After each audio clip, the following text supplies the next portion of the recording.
Bueno, bienvenidos a este video realizado para la Cátedra 1 de Inmunología, donde vamos a ver una introducción a la inmunoterapia en oncología. Entonces, el objetivo principal de este video es mostrarles a ustedes cómo el conocimiento de los componentes del sistema inmune y conocer cómo funciona este sistema inmune puede servir como base para el desarrollo de estrategias terapéuticas de gran impacto clínico como es la inmunoterapia contra el cáncer. La inmunoterapia en oncología justamente se basa en esto que dice acá, en manipular, en explotar el sistema inmune del paciente para que sean los propios componentes del sistema inmune del paciente los que vayan a atacar a las células tumorales e intentar eliminarlas. Ejemplos de inmunoterapia hay muchísimos, nosotros simplemente vamos a ver dos ejemplos que se basan en la activación de los linfocitos T, es decir, inmunoterapias que tienen como fundamento el potenciar o el inducir la activación de los linfocitos T. Vamos a ver principalmente este primero que vemos acá, el bloqueo de checkpoints inmunológicos. Vamos a ver qué son estos checkpoints inmunológicos y vamos a ver también muy brevemente un ejemplo de un tipo de anticuerpos biespecíficos, que son estos BiTEs, que son anticuerpos biespecíficos activadores de linfocitos T. Entonces, para comenzar a entender cómo funcionan estas inmunoterapias que se basan en la activación de los linfocitos T, tenemos que recordar muy brevemente cuáles son los pasos necesarios para que se active una respuesta T específica contra un antígeno de forma eficiente. En este caso sería el ejemplo de un antígeno tumoral. Acá lo que pueden ver son los distintos pasos que tienen que suceder para que se active de forma eficiente un linfocito T específico contra un antígeno, en este caso un antígeno tumoral, pero son los mismos pasos que ustedes vieron en la cursada necesarios para que se active un linfocito T contra cualquier antígeno. En primer lugar, lo que tiene que haber es liberación de antígenos. Tiene que haber antígenos, estos tienen que ser liberados para que puedan ser captados por células dendríticas, células presentadoras de antígenos, pero en particular células dendríticas, porque como ustedes saben son las únicas capaces de activar a linfocitos T naive.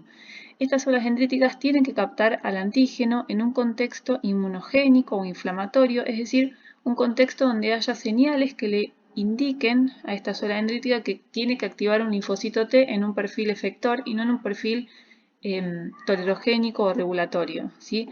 Estas señales son las que, como ustedes saben, van a inducir la maduración de la célula dendrítica y en este caso podrían ser, por ejemplo, DAMs, es decir, señales de daño que haya en el tejido que sean liberadas como consecuencia de muerte celular, o también la maduración de las células dendríticas también podría ser inducida por la presencia de citoquinas proinflamatorias, en el caso de que hubiera un infiltrado de células inmunes con un perfil inflamatorio.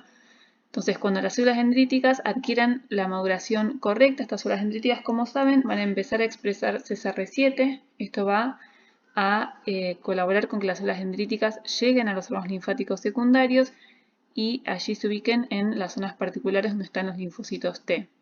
Además, la maduración de las células dendríticas, como ustedes saben, implica que las células dendríticas comiencen a expresar altos niveles de moléculas coestimulatorias, C80 y 86, que son la segunda señal necesaria para que los linfocitos T se activen en los órganos linfáticos secundarios. ¿Sí? La primera señal sería el reconocimiento antigénico, la segunda señal sería la expresión de estas moléculas coestimulatorias. Los linfocitos T, una vez que reciban entonces señal 1 y señal 2, se van a activar, se van a expandir clonalmente y se van a diferenciar a perfiles efectores. Luego estos linfocitos T tienen que volver a circulación y desde circulación volver al tejido periférico, en este caso el tejido donde se encuentre el tumor, donde allí nuevamente deberán recibir la señal 1, deberán volver a ver a su antígeno específico para reconocer así esa célula y poder ejercer, en el caso de los linfocitos T citotóxicos, la citotoxicidad de la célula tumoral.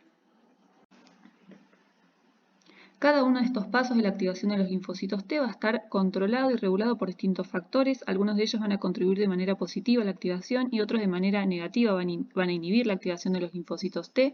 Y acá se resaltan en estos círculos rojos los dos puntos de control de la activación T más importantes, los dos checkpoints inmunológicos más importantes, que son CTLA4 y PD1. CTLA4 y PD1 se van a expresar en la membrana de los linfocitos T en determinados momentos, ¿sí? No todo el tiempo. Y estas moléculas, al interactuar con sus ligandos, lo que van a hacer es inhibir la activación de los linfocitos T, tanto a nivel de órgano linfático secundario como a nivel de tejido periférico. En un contexto tumoral, muchas veces los tumores lo que hacen es explotar distintos mecanismos inhibitorios, distintos factores inhibitorios de forma de evadir la respuesta inmune. Algunos ejemplos de estos pueden ser, por ejemplo, algunos tumores tienen un microambiente antiinflamatorio poco inmunogénico, lo que hace que sea difícil la maduración de las células dendríticas y por ende la correcta activación de los linfocitos T. Por otro lado, hay tumores, por ejemplo, que expresan altos niveles de ligandos de checkpoints inmunológicos, como son los ligandos de PD-1, y esto lo que hace es que, aun si hubiera linfocitos T que pudieran reconocer esas células tumorales, ese ligando inhibitorio lo que va a hacer es inhibir la función efectora de los linfocitos T. Conocer estos factores que regulan positiva y negativamente los distintos pasos de la activación de los linfocitos T fue lo que sirvió y lo que sigue sirviendo como base para el desarrollo de esta inmunoterapia contra el cáncer, que justamente lo que va a hacer es utilizar como targets distintos factores de regulación para poder inducir la activación de los linfocitos T a distintos niveles. Lo interesante de este tipo de terapias, como dice acá, es que para eliminar a las células tumorales, el target de estas terapias no son las propias células tumorales, sino que es el sistema inmune del paciente. Existen, como ya mencioné, múltiples ejemplos de inmunoterapia contra el cáncer. Nosotros nos vamos a dedicar en las próximas diapositivas hablar de la inmunoterapia contra el cáncer, que se basa en la inhibición de los checkpoints inmunológicos CTLA4 y PD1, ¿sí? O el eje PD1, PD1 ligando. Y acá les muestro a los dos investigadores que fueron los que pudieron demostrar por primera vez que el bloqueo de CTLA4 y PD1 podrían servir como estrategia terapéutica contra el cáncer. Son el doctor Allison y el doctor Honjo, que en el 2018 recibieron el premio Nobel justamente por estos hallazgos. Entonces vamos a comenzar a hablar de estos puntos de control de la activación de los linfocitos T un poquito más en detalle. Acá se muestran distintos puntos de control, ¿sí? Estos serían los checkpoints inmunológicos, los que regulan negativamente la activación de los linfocitos T, y acá hay algunas moléculas que regulan de manera positiva. Y acá estarían los ligandos que se expresan en las células presentadoras de antígeno. El balance de estas señales negativas y positivas son las que van a determinar que el linfocito T se puede activar y pueda ejercer su función efectora. Y estos puntos de control controlan a la activación de los linfocitos T tanto en la fase de activación, esto sería en el órgano linfático secundario, como en la fase efectora, es decir, cuando el linfocito T vuelve a ver a su célula target en el tejido periférico. Vamos a comenzar hablando de CTLA4, uno de los principales y primeros puntos de control de la activación de los linfocitos T. CTLA4 es una molécula que, como ustedes ya vieron en la cursada, se expresa en los linfocitos T luego de la activación, ¿sí?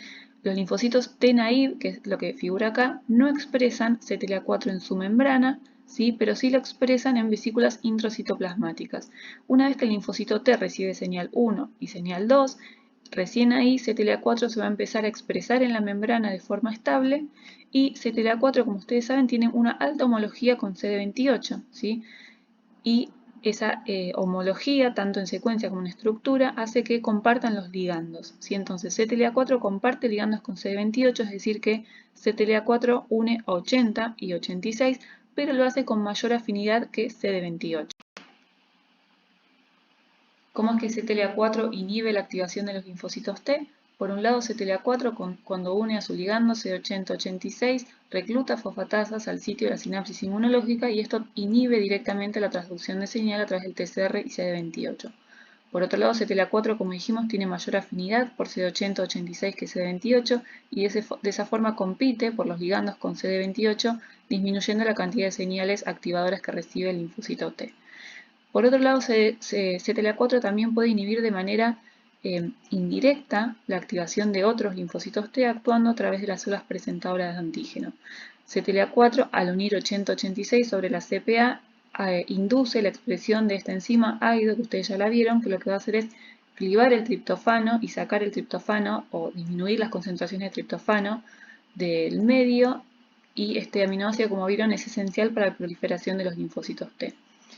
Por otro lado, CTLA4, al unir a 80-86 sobre la CPA, puede, a través de este mecanismo de transendocitosis, quitarse de 80 y 86 de la membrana en la CPA, de esa forma disminuyendo los niveles de moléculas coestimulatorias sobre las células presentadoras de antígeno. Así como dijimos que los linfocitos T no expresan de forma constitutiva a CTLA4, sino que lo hacen luego de su activación, los T reguladores naturales sí expresan de forma constitutiva a CTLA4. De esta forma, los linfocitos T reguladores también a través de CTLA4 lo que van a hacer es, sobre la sola presentora de antígeno, disminuir los niveles de C80-86, aumentar la expresión de áido y aumentar también la secreción de citoquinas antiinflamatorias por parte de las Treg. Todo esto va a hacer, en última instancia, que se inhiba la activación de otros linfocitos T. Bueno, conociendo entonces las funciones de CTLA4, queda claro que CTLA4 es un punto de control clave en la activación de los linfocitos T, y de hecho esto se demuestra muy claramente en el modelo murino deficiente para CTLA4, donde estos ratones muestran un fenotipo fatal con una proliferación descontrolada de linfocitos T, generando fallas multiorgánicas a nivel de distintos tejidos. En humanos no existe la deficiencia absoluta de CTLA4, pero existen reportes que muestran que ciertos polimorfismos de CTLA4 que se asocian con una menor funcionalidad en esta molécula se asocian con enfermedades autoinmunes. Entonces, ¿qué pasa si bloqueamos CTLA4 en un contexto tumoral? Esa fue la pregunta que se hizo el grupo del Dr. Allison, y en el año 1996 publicaron este trabajo donde mostraron que en un modelo murino de cáncer de colon, al bloquear CTLA4 se generó una fuerte respuesta T antitumoral con regresión del tumor. Luego esto se fue probando en distintos modelos murinos con distintos tumores, y donde ya a nivel preclínico se pudo ver una gran heterogeneidad en la respuesta, y donde aquellos tumores más antigénicos eran los que mejor respondían a este tipo de terapia. A partir de este trabajo se empezaron a desarrollar anticuerpos bloqueantes de CTLA4, y en el año 2000 empezaron los primeros ensayos clínicos en pacientes con cáncer avanzado, y en el año 2011 la FDA aprobó el ipilimumab, que es el primer anticuerpo inhibidor de un checkpoint inmunológico aprobado para inmunoterapia, en este caso en pacientes con melanoma avanzado metastásico. Hoy en día el ipilimumab se aprobó para otros tipos de tumores, tanto para ser administrado como monoterapia o en combinación con otras terapias, y una de las principales limitaciones que tiene el uso o que se está viendo con este tipo de anticuerpo es, por un lado, que existe bastante heterogeneidad, lo mismo que se vio a nivel preclínico en la respuesta a este tratamiento. No todos los tumores responden de forma eficiente a este tipo de terapia, generalmente son tumores agresivos y bastante antigénicos, y por otro lado los efectos adversos que vamos a ver un poquito más adelante. ¿Qué se ve empíricamente? ¿Qué es lo que pasa a nivel biológico cuando bloqueamos CTLA4 en el contexto tumoral? Se ve que los anticuerpos anti-CTLA4 inducen una regresión tumoral mediante distintos mecanismos, pero todos ellos tienen en común que depende de la presencia de linfocitos T, es decir, que CTLA4, los anticuerpos anti-CTLA4 actúan a nivel de linfocitos T. Lo que se vio es que luego del bloqueo de CTLA4 hay una fuerte expansión de linfocitos T contra antígenos tumorales, y de hecho, como dije recién, la efectividad de este tipo de terapia suele asociarse con la presencia de neoantígenos o antígenos tumorales. Por otro lado, en relación a el efecto que tienen estos anticuerpos sobre los linfocitos T reguladores, en modelos murinos se pudo ver que estos anticuerpos inducen depresión intratumoral de linfocitos T reguladores, pero esto todavía no está claro en humanos. Lo que sí se sabe en modelos murinos es que el bloqueo de CTLA4, tanto en los T convencionales como en los reguladores, genera un efecto sinérgico. ¿Sí? Esto quiere decir que esto sugiere que estos anticuerpos estarían actuando en las dos poblaciones simultáneamente. Y de hecho, el beneficio de este tipo de terapia se asocia con un aumento en el ratio de linfocitos T convencionales o efectores y reguladores en el sitio del tumor. Vamos a hablar ahora del otro punto de control clave en la activación de los linfocitos T, PD1. PD1 también se empieza a expresar en la membrana de los linfocitos T luego de la activación, sin embargo su expresión es más tardía que lo que ocurre con CTLA4. PD1 no se encuentra en vesículas intracitoplasmáticas como sucedía con CTLA4, sino que para la expresión en membrana de PD1 se requiere la síntesis de novo de la proteína. Los ligandos de PD1 son PDL1 y PDL2. El ligando 2 tiene un patrón de expresión más restringido, mientras que el ligando 1 se expresa tanto en células hematopoyéticas como no hematopoyéticas en respuesta a interferón gamma, y además se expresa de forma constitutiva en algunos tejidos. Durante la activación del linfocito T en los trombos linfáticos secundarios, hay trabajos que muestran que la interacción de PD1 con sus ligandos podría modular la magnitud de la respuesta inicial. Sin embargo, el rol de regulador más importante de PD1 está dado a nivel de tejido periférico. Ahí la interacción de PD1 con sus ligandos lo que va a hacer es regular la respuesta efectora, ¿sí? Va a limitar el daño del tejido y participa de esta forma en la homeostasis de este tejido. El linfocito T efector entonces expresa PD1 pero en niveles bajos.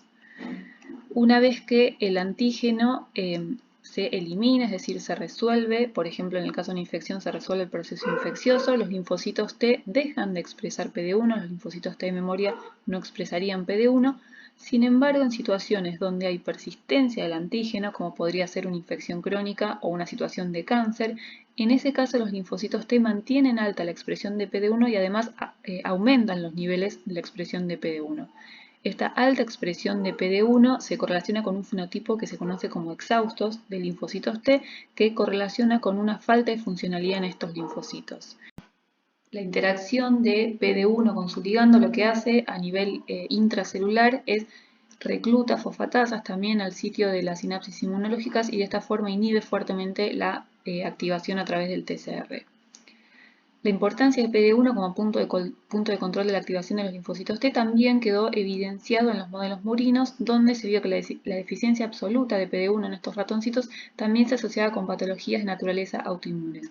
Sin embargo, el fenotipo que se observa en los ratones knockout para PD1 es mucho más leve que el fenotipo que se observaba para los modelos knockout para CTLA4, sugiriendo que el punto de control de PD1 es un punto de control bastante más fino que lo que ocurre con CTLA4.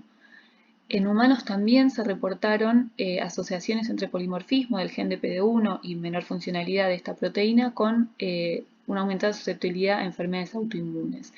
Y por otro lado, para el caso del eje PD1, PD1 ligando, lo que se vio es que los ligandos de PD1 suelen estar aumentados en distintos tipos de tumores, y que muchas veces la expresión de estos ligandos se asocia con un mal pronóstico.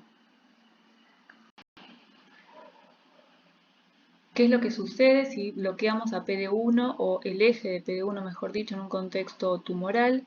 Eso fue lo que se preguntó el grupo del doctor Honjo y en el año 2012 ellos publicaron un trabajo donde pudieron demostrar que el bloqueo de esta vía en un modelo murino indució una fuerte respuesta T antitumoral y una regresión del tumor, proponiéndolo como estrategia terapéutica contra el cáncer.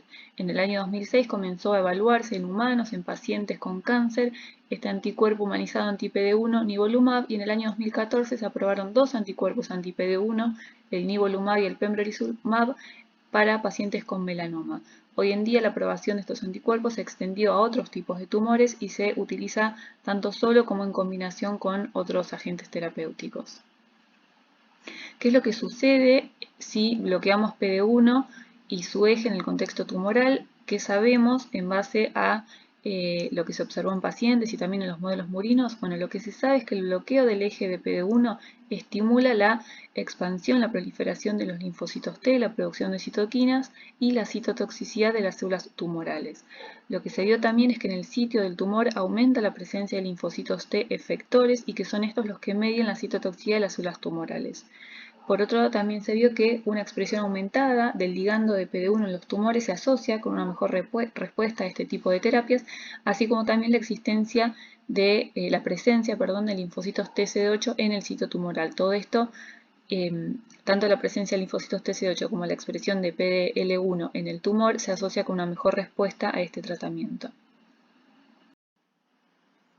Resumiendo un poquito entonces lo que vimos hasta ahora, el bloqueo de CTLA4 parecería que cumple un rol más importante en la etapa inicial de la activación de los linfocitos T.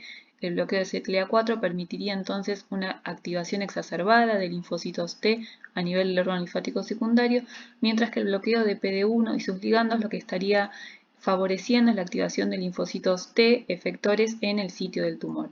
Sin embargo, también hay trabajos que muestran que el bloqueo de PD1 y sus ligandos también favorecerían una activación de linfocitos T a nivel de órganos linfáticos drenantes del sitio del tumor, y por otro lado, por el rol que sabemos que tiene CTLA4 en los linfocitos T reguladores, el bloqueo de CTLA4 también podría tener un rol muy importante en la inhibición de linfocitos T reguladores en el sitio del tumor. Ahora bien, ustedes se podrían estar preguntando qué pasa con los efectos adversos de este tipo de terapias. Si ustedes estuvieron prestando atención hasta este momento, La activación de los linfocitos T, que sucede tanto con el bloqueo de CTLA4 como de PD1, no es una activación de linfocitos T específicos para el tumor, ¿sí? También se pueden estar activando al mismo tiempo linfocitos T específicos para autoantígenos. Y eso es lo que sucede, eso se ve como efecto adverso de ambas estrategias terapéuticas, tanto el bloqueo de CTLA4 como PD1. Sin embargo, y consistente con el fenotipo que se vio en los modelos murinos, el bloqueo de CTLA4 pareciera que tiene efectos adversos autoinmunes más severos que lo que sucede con el bloqueo de PD1. Vamos a ver ahora otra estrategia terapéutica que se está utilizando en la terapia contra el cáncer, que es bastante diferente a lo que vimos hasta ahora, pero que tiene en común que también se basa en la activación de los linfocitos T. Estos son los anticuerpos biespecíficos activadores de linfocitos T. Los BiTEs son un tipo particular de anticuerpos biespecíficos. Los anticuerpos biespecíficos son anticuerpos modificados que pueden unir dos epitopes antigénicos diferentes. Acá está la estructura en particular del BiTE. El BiTE lo que tiene es que siempre tiene un fragmento variable que reconoce a la molécula CD3 expresada en los linfocitos T, que forma parte del TCR, y otra parte variable que va a reconocer al antígeno tumoral. De esta forma, el BiTE, la molécula de BiTE, lo que va a hacer es acercar a la célula tumoral, que está siendo reconocida por este fragmento, con el linfocito T, que está siendo reconocida por este otro fragmento, y lo que va a hacer este BiTE al mismo tiempo es activar a los linfocitos T, promueve su expansión, promueve su activación e induce la citotoxicidad sobre la célula tumoral. Acá, como de ejemplo, les muestro diferentes BiTEs que están siendo desarrollados y estudiados. Los BiTEs serían los de acá arriba, que son los que siempre unen a la molécula CD3 y que por otro lado unen a distintos epitopes antigénicos expresados en distintas células tumorales. También se están desarrollando anticuerpos biespecíficos que en este caso no unen CD3 sino CD16 con el objetivo de inducir la activación de las células NK contra distintos antígenos tumorales. Acá mostramos el ejemplo particular de un BiTE que se llama blinatumomab. Es un BiTE que está aprobado para su uso en pacientes con un tipo particular de leucemia B. Este BiTE tiene una porción variable que reconoce a la molécula CD19 y otra que reconoce, por supuesto, a la molécula CD3. CD19 se expresa en los linfocitos B normales, pero también en los linfocitos B malignos, y de esa forma el BiTE lo que promueve es la interacción entre los linfocitos T y la célula tumoral, induce la expansión y proliferación de los linfocitos T e induce la citotoxicidad de las células tumorales mediada por los linfocitos T. Una característica que tienen los BiTE, que tienen esta estructura como el que acabamos de ver, que está conformado por dos porciones variables, es la corta vida media que tienen in vivo. Estas moléculas in vivo tienen una vida media de aproximadamente 2 horas, entonces por eso se están desarrollando distintas estrategias con el fin de aumentar la vida media de esta molécula. Y una estrategia que se está utilizando es acoplar a estos BiTEs al dominio FC constante de los anticuerpos IgG. ¿Y por qué se hace esto? Como nosotros vimos en la cursada, los anticuerpos IgG tienen una mayor vida media que el resto de los anticuerpos en nuestro organismo, y eso es por la existencia de este receptor FC neonatal que se expresa en la membrana de las células endoteliales y que al unir a la porción constante de la inmunoglobulina IgG, lo que va a hacer es impedir que esta inmunoglobulina se vaya al compartimento degradativo y de esta forma aumenta la vida media del anticuerpo. Entonces, a estos BiTEs se le está acoplando la porción constante del anticuerpo IgG de manera modificada para que no se una a otros receptores Fc gamma, pero sí se una al receptor Fc neonatal y de esta forma aumentar su vida media. Llegamos al final de este video donde vimos unos pocos ejemplos de estrategias de inmunoterapia en oncología. Hay muchísimos otros ejemplos de inmunoterapia en oncología, algunos de ellos en estudio, en desarrollo y muchos de ellos que ya se están utilizando en pacientes que ya están aprobados para su uso en pacientes con cáncer. Para el caso particular de los inhibidores de checkpoints inmunológicos quedan todavía una serie de desafíos que sería importante resolverlos en un futuro para que este tipo de terapias se puedan aplicar en un grupo mayor de pacientes y de forma segura.